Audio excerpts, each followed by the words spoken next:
Welcome, in front of me I have Microsoft Surface Laptop Go, and today I will show you how you can rename this device. So at the first you have to go for the settings. Right now pick System, and when you are here we have to go for About. When we are here we can easily rename this PC by tapping here. So there's the current PC name, so we can change it for my favorite. It will be the Hard Reset.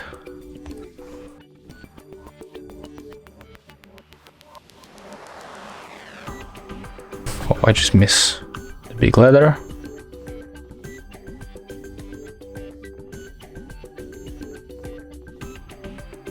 And click Enter to confirm. Now just be patient and wait a little bit.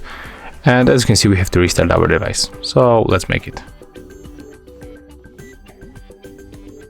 Let's restart and just wait a little bit.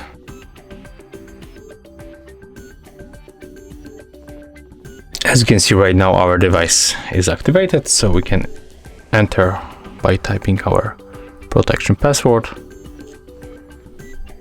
And basically we can check how it looks right now. Let's go for About. As you can see, our PC name has changed. So if you find this tutorial useful, remember to leave a like, comment and subscribe to our channel.